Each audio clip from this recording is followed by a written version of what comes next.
Hello friends, welcome to my channel study for you. So guys, जैसा कि आज जो आपका एसएससी एमटीएस का 11 जुलाई का फर्स्ट शिफ्ट का एग्ज़ाम हो गया दोस्तों, जिसका जो है मैं आपको बिल्कुल 100% एक्यूरेट आंसर के साथ जो है इस वीडियो में बताऊंगा। तो देख लेते हैं कि किस प्रकार के जो है आज आपके 11 जुलाई के फर्स्ट शिफ्ट के एग्ज़ाम में जो है प्रश्न पूछे गए हैं। उससे पहले एक बात और दोस्तों, कि जिन्होंने भी अगर चैनल को सब्सक्राइब नहीं किया है तो एसएससी एमटीएस से रिलेटेड पल पल की अपडेट के लिए जो है चैनल को सब्सक्राइब ज़रूर कर दीजिएगा। और बगल में ही आपको एक बेल आइकन यानी घंटे का निशान भी दिख रहा होगा, तो आप उसे भी जो है ज़रूर प्रेस कर दीजिएगा। तो चलिए वीडियो को स्टार्ट करते हैं।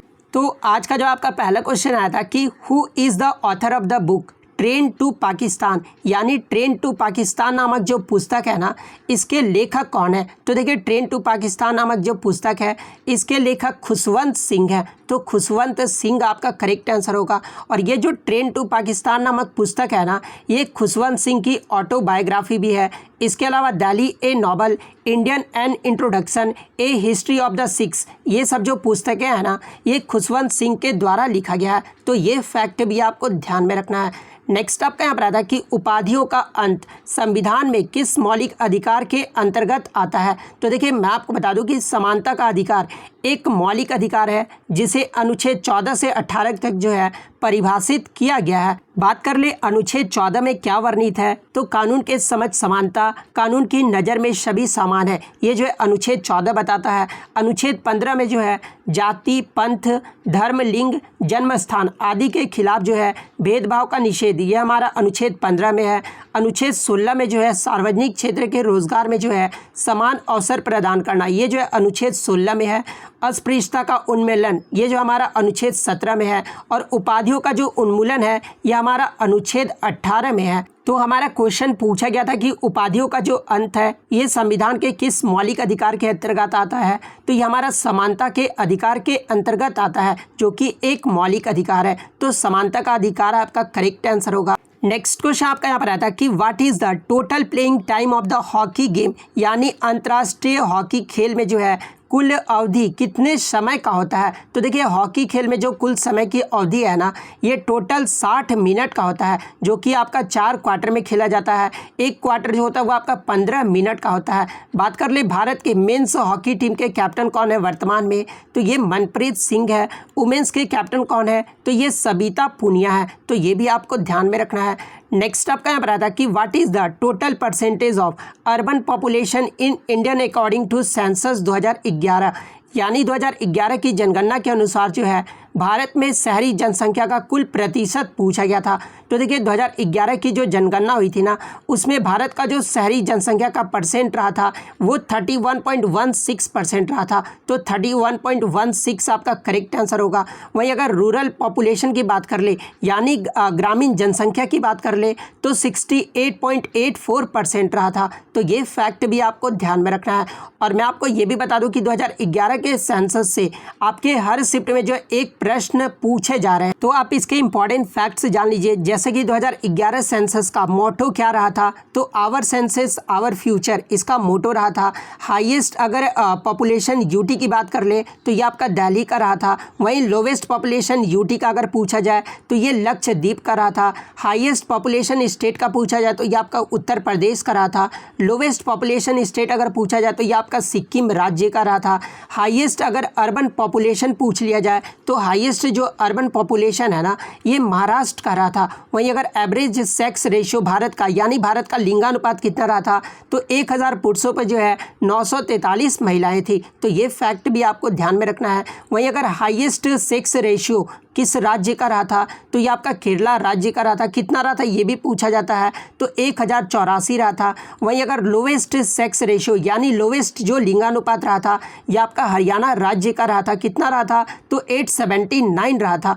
वहीं अगर बात कर ले हाईएस्ट सेक्स रेशियो यूटी में अगर पूछा जाए तो ये आपका पुदुचेरी का रहा था। वहीं अगर लोवेस्ट सेक्स रेशियो यूटी का पूछा जाए तो ये आपका दमन एंड दीव का रहा था। टोटल पर्सन लिटरेसी रेट, ये जो है कितना परसेंट रहा था भारत का, तो ये 74% रहा था। वहीं अगर मेल्स का लिटरेसी रेट पूछा जाए तो 82.14% रहा था। फीमेल का अगर लिटरेसी रेट पूछ दिया जाए तो 64.46% रहा था। वहीं अगर हाईएस्ट लिटरेसी रेट किस राज्य का रहा था तो ये आपका केरला राज्य का रहा था। कितना रहा था तो 94% रहा था। वहीं अगर लोवेस्ट साक्षरता दर की बात कर ले तो लोवेस्ट जो साक्षरता दर है ना ये बिहार राज्य का रहा था, 61.8% रहा था। तो ये सारे फैक्ट आपको ध्यान में रखना है। नेक्स्ट क्वेश्चन आपका यहाँ पर आया था कि who is the present foreign secretary of India, यानी भारत के वर्तमान में जो है विदेश सचिव कौन है। तो ये विनय मोहन क्वात्रा है। और ये जो आपका रिपीटेड प्रश्न है तो विनय मोहन क्वात्रा आपका करेक्ट आंसर होगा। बात कर ले विनय मोहन क्वात्रा ने किसका स्थान ग्रहण किया है तो ये हर्षवर्धन श्रृंखला का स्थान ग्रहण किया है। तो ये भी आपको ध्यान में रखना है। नेक्स्ट आपका यहाँ पर आया था कि पीएम स्वनिधि से समृद्धि योजना वाज लॉन्च्ड ऑन, यहाँ पर लॉन्च्ड नहीं पूछा गया था, पूछा गया था कि पीएम जो स्वनिधि योजना है ना ये किससे संबंधित है। तो देखिए मैं आपको बता दूं कि पीएम जो स्वनिधि योजना है ना ये आपका किससे तो स्ट्रीट वेंडर से संबंधित है। और ये किस मंत्रालय के द्वारा लॉन्च्ड किया गया था तो ये आपका ministry of housing and urban affairs के द्वारा जो है ये लॉन्च्ड किया गया था। और कब किया गया था तो ये आपका 4 जनवरी 2021 को लॉन्च्ड किया गया था। एक आपका पीएम स्वनिधि जो है ये योजना है इसे जो है 1 जून 2020 को जो है लॉन्च किया गया था। तो ये फैक्ट भी आपको ध्यान में रखना है। और आई थिंक आपके इसी के बारे में जो एग्जाम में पूछा गया था। नेक्स्ट आपका यहाँ पर आता है कि who is the singer of the famous song Channa Mereya, यानी जो प्रसिद्ध गीत चन्ना मेरेया है ना इसके गायक कौन है। तो देखिए इसके जो गायक थे ये अरिजीत सिंह थे। तो अरिजीत सिंह आपका करेक्ट आंसर होगा।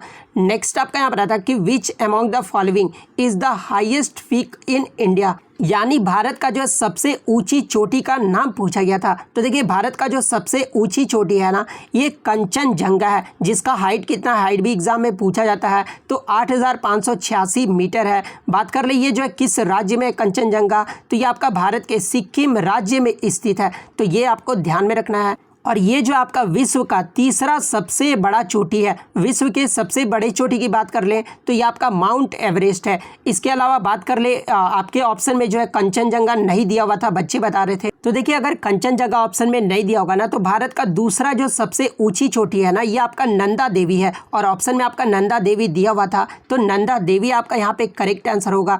बात कर ले नंदा देवी की हाइट कितनी है तो 7,816 मीटर है।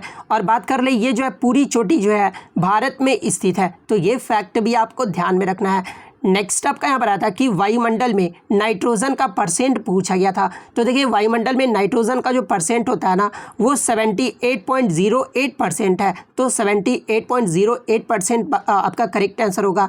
इसके अलावा ऑक्सीजन की बात कर ले तो 20.95% है। आर्गन का अगर पूछा जाए तो 0.93% है। नियोन का अगर पूछा जाए तो 0.0018% है। इसके अलावा कार्बन डाइऑक्साइड का भी पूछा जाता है तो 0.0360% है। तो ये सारे फैक्ट जो आपको ध्यान में रखना है। नेक्स्ट आपका यहाँ पर आया था कि इलबारी वंश का पहला शासक कौन था। यहाँ पर इलबारी वंश या फिर आपका दिल्ली सल्तनत का पहला शासक पूछा गया था। तो देखिए दोनों में जो आपका करेक्ट आंसर होगा ना वो कुतुबुद्दीन ऐबक होगा, क्योंकि जो आपका गुलाम वंश की स्थापना है ना ये 1206 ईस्वी में किया गया था। तो दिल्ली का पहला सल्तनत का शासक कौन था तो कुतुबुद्दीन ऐबक आपका करेक्ट आंसर होगा। और ये जो कुतुबुद्दीन ऐबक था ना ये मोहम्मद गौरी का गुलाम था। तो ये भी आपको ध्यान में रखना है। नेक्स्ट आपका यहाँ पर आता है कि प्लासी के युद्ध में सिराजुद्दौला की हार का मुख्य कारण पूछा गया था। तो जैसा कि आपको पता है कि प्लासी का जो युद्ध है ना ये 1757 में हुआ था। और इसमें जो रॉबर्ट क्लाइव ने सिराजुद्दौला के commander in chief Mir Jafar को जो है उन्हें अगला नवाब बनाने का जो है रिश्वत दिया था, जिसके परिणाम स्वरूप मीर कासिम से जो है विश्वासघात हुआ और अंग्रेजों की जीत हो गई थी। तो यहाँ पर पूछा गया था कि मुख्य कारण पूछा गया था तो उनके commander in chief Mir Jafar Robert Clive की सेना में जो है शामिल हो गए थे। तो यही जो है सिराजुद्दौला का हारने का मुख्य कारण था। तो ये आपका यहाँ पे करेक्ट आंसर होगा। नेक्स्ट आपका यहाँ पर आया था कि टोक्यो ओलंपिक 2020 में जो है भारत को किस खेल में जो है स्वर्ण पदक मिला था। तो देखिए मैं आपको बता दूं कि टोक्यो ओलंपिक 2020 में भारत को जो है भाला फेंक यानी जैवलिन थ्रो में जो है स्वर्ण पदक मिला था और ये जो है किसने दिलाया था, तो नीरज चोपड़ा ने जो है स्वर्ण पदक दिलाया था। इसके अलावा एग्जाम में ये भी प्रश्न पूछा जाता है कि नीरज चोपड़ा ने कितने मीटर भाला फेंककर जो है गोल्ड मेडल जीता था, तो 87.58 मीटर फेंककर जो है ये गोल्ड मेडल जीते थे। इसके अलावा भारत टोक्यो ओलंपिक में जो है कितने मेडल जीता था, तो ये 7 मेडल जीता था, जिसमें 1 गोल्ड, 2 सिल्वर और 4 ब्रॉन्ज रहे थे। इसके अलावा बात कर ले अन्य मेडल जो जीते थे उनके बारे में, तो जैसे कि रवि कुमार दहिया ये जो है सिल्वर मेडल जीते थे और कौन से किग्रा में, तो मेंस फ्री स्टाइल 57 किग्रा में जो है ये सिल्वर मेडल जीते थे। मीराबाई चानू की बात कर ले तो इन्होंने टोक्यो ओलंपिक 2020 में जो है सिल्वर मेडल जीता था, जो कि वुमेन्स 49 किग्रा वेट लिफ्टिंग में जीता था। लवलीना बोर्गेन की बात कर ले तो ये ब्रॉन्ज मेडल जीती थी, वुमेन्स वेट लिफ्टर 64.69 किग्रा में जीती थी। पीवी सिंधु जो है ये ब्रॉन्ज मेडल जीती थी और ये बैडमिंटन में जीती थी। पुरुष हॉकी टीम जो है ये ब्रॉन्ज मेडल जीता था। बजरंग पूनिया जो है ये 65 किग्रा रेसलिंग मेंस में जो है ये ब्रॉन्ज मेडल जीते थे। तो ये सारे फैक्ट आपको ध्यान में रखना है। नेक्स्ट क्वेश्चन आपका यहाँ पर आता है कि भारत का कौन सा राज्य बांग्लादेश के साथ जो है बॉर्डर साझा करता है। तो देखिए मैं आपको बता दूं कि भारत के टोटल 5 राज्य जो है बांग्लादेश के साथ बॉर्डर साझा करते हैं। वो 5 राज्य कौन कौन से हैं, तो पश्चिम बंगाल, असम, मेघालय, त्रिपुरा और मिजोरम, ये 5 राज्य जो है बांग्लादेश के साथ बॉर्डर साझा करते हैं। तो ऑप्शन में आपका मेघालय दिया हुआ था, तो मेघालय आपका करेक्ट आंसर होगा। नेक्स्ट आपका यहाँ पर आता है कि निम्नलिखित में से किस त्यौहार का संबंध जो है ये छेर पहनरा परंपरा से है। तो देखिए छेर पहनरा परंपरा से जो है ये आपका जगन्नाथ जो रथ यात्रा है ना, इससे संबंधित है। तो जगन्नाथ रथ यात्रा आपका करेक्ट आंसर होगा। नेक्स्ट क्वेश्चन आपका यहाँ पर आया था, भारतीय संविधान में संशोधन की प्रक्रिया यानी अमेंडमेंट प्रोसीड्यूर जो है ये किस देश से लिया गया है। तो देखिए भारतीय संविधान में जो अमेंडमेंट प्रोसीड्यूर है ना, ये आपका दक्षिण अफ्रीका के संविधान से लिया गया है। तो दक्षिण अफ्रीका आपका यहाँ पे करेक्ट आंसर होगा। बात कर ले भारतीय संविधान में संशोधन की प्रक्रिया, ये जो है किस भाग और किस अनुच्छेद में वर्णित है। तो देखिए भाग 20 और अनुच्छेद 368 में जो है संविधान में संशोधन की प्रक्रिया जो है ये वर्णित है। तो ये फैक्ट भी आपको ध्यान में रखना है। इसके अलावा आगे के शिफ्ट में जिनका भी एग्जाम है ये जरूर आप देख कर जाइएगा। जैसे कि भारतीय संविधान में संयुक्त राज्य अमेरिका से क्या क्या लिया गया है, तो मौलिक अधिकार, न्यायिक पुनरावलोकन, संविधान की सर्वोच्चता, न्यायपालिका की स्वतंत्रता, निर्वाचित राष्ट्रपति एवं उस पर महाभियोग का जो ये लिया गया, ये आपका संयुक्त राज्य अमेरिका से लिया गया है। उपराष्ट्रपति, उच्चतम एवं उच्च न्यायालय के न्यायाधीशों को हटाने की जो विधि एवं वित्तीय आपात है ना, ये भी आपका संयुक्त राज्य अमेरिका से लिया गया है। इसके अलावा ब्रिटेन देश से जो है संसदात्मक शासन प्रणाली, एकल नागरिकता एवं विधि निर्माण की जो प्रक्रिया, ये आपका ब्रिटेन देश से लिया गया है। बात कर ले हम लोग आयरलैंड के देश से, तो आयरलैंड के देश से जो है नीति निर्देशक सिद्धांत, राष्ट्रपति के निर्वाचन मंडल की व्यवस्था, राष्ट्रपति द्वारा राज्यसभा में साहित्य, कला, विज्ञान तथा समाज सेवा इत्यादि के क्षेत्र में ख्याति प्राप्त व्यक्तियों को मनोयान, आपातकालीन उपबंध, ये सब जो आपके आयरलैंड देश से लिए गए हैं। ऑस्ट्रेलिया से प्रस्तावना की भाषा, समवर्ती सूची का प्रावधान, केंद्र एवं राज्य के बीच संबंध तथा शक्तियों का विभाजन, ये जो ऑस्ट्रेलिया देश से लिया गया है। जर्मनी देश की बात कर ले तो आपातकाल के परिवर्तन के दौरान राष्ट्रपति को मौलिक अधिकार संबंधी शक्तियाँ, ये जो हमारा जर्मनी देश से लिया गया है। कनाडा की बात कर ले तो संख्यात्मक विशेषताएं, अवशिष्ट शक्ति केंद्र के पास, ये जो है कनाडा देश से लिया गया है। संविधान संशोधन की प्रक्रिया, ये जो आपका दक्षिण अफ्रीका से लिया गया है।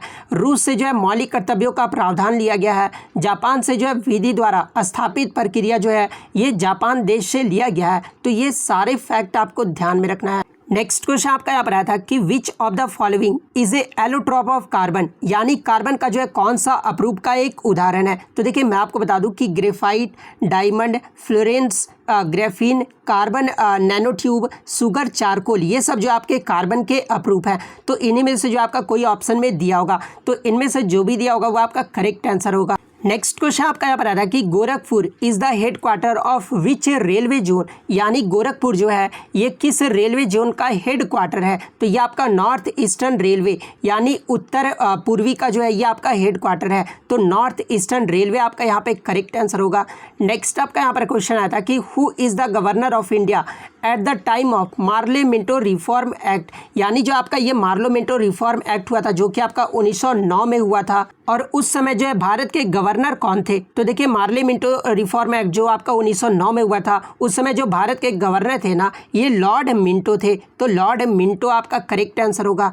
नेक्स्ट आपका यहाँ पर आता है कि what was the capital of Gandhara during the Mahajanapada period, यानी महाजनपद काल में जो है गंधार की राजधानी पूछी गई थी। तो देखिए गंधार की जो राजधानी थी ना, ये तक्षशिला था। तो तक्षशिला आपका करेक्ट आंसर होगा। इसके अलावा अवंती का अगर पूछा जाए तो अवंती का जो है उज्जैन था। कंबोजा का अगर पूछा जाए तो ये आपका राजपुर था।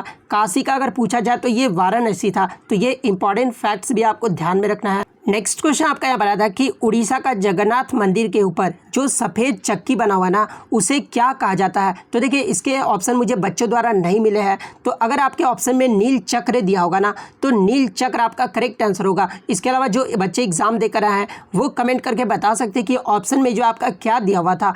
तो इतने क्वेश्चन जो है आज मुझे बच्चों के द्वारा मिले हैं जो कि 100% रियल और ऑथेंटिक है। तो अगर वीडियो अच्छी लगी हो तो वीडियो को जो है लाइक ज़रूर कर दीजिएगा। चैनल पर है तो चैनल को सब्सक्राइब ज़रूर कर दीजिएगा। और यदि आपको इसका PDF चाहिए तो मैं टेलीग्राम का जो लिंक है आपको डिस्क्रिप्शन में प्रोवाइड कर दूंगा, आप वहां से ईजिली इसका PDF ले सकते हैं। तो मिलते हैं नेक्स्ट वीडियो में, तब तक thank you, all the best.